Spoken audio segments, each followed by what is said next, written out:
भारत के एक नेताओं का तबका ये कह रहा है कि ऑपरेशन सिंदूर एक ऐसे समय में रोका गया जब जीत बिल्कुल करीब थी और भारत पाकिस्तान ऑक्युपाइड कश्मीर को अपने साथ मिला सकता था। खैर, इन नेताओं की दूरदर्शिता पर सवाल खड़े हो रहे हैं, क्योंकि ये वही नेता हैं जो एक तरफ भारत की सैन्य कार्रवाइयों पर सवाल खड़ा करते हैं, दूसरी तरफ ये भी कहते हैं कि पाकिस्तान ऑक्युपाइड कश्मीर को भारत में शामिल किया जाना चाहिए, भले ही उसके कितने आर्थिक नुकसान ही क्यों ना हो। खैर, रक्षा विशेषज्ञ ये कह रहे हैं कि अब की बार ऑपरेशन सिंदूर पिछली सैनिक कार्रवाइयों से बिल्कुल भिन्न था, बल्कि भारत ने कश्मीर ट्रैप से बाहर आकर लाइन ऑफ कंट्रोल और अंतर्राष्ट्रीय सीमा से परे जाकर पाकिस्तान के महत्वपूर्ण ठिकानों पर स्ट्राइक की।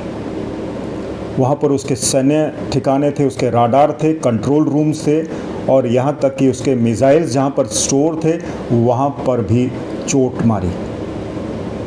पाकिस्तान तिलमिला गया। पाकिस्तान को पहली बार मालूम हुआ कि भारत सिर्फ कश्मीर से नहीं बल्कि देश के दूसरी सीमाओं से भी उसे टक्कर दे सकता है और उसका मुंह तोड़ जवाब दे सकता है। सबसे पहले जो ऑपरेशन सिंदूर था वो सिर्फ एक सैन्य कार्रवाई नहीं था। रक्षा विशेषज्ञ ये मानते हैं कि अब की बार भारत की तरफ से जो कार्रवाई की गई उसके राजनीतिक पहलू भी थे, आर्थिक पहलू भी थे, क्योंकि एक तरफ जहां सिंधु जल समझौते को रद्द कर दिया गया, वहीं भारत ने अपने राजनीतिक जो कह लीजिए गोल थे उसको भी सामने रखा।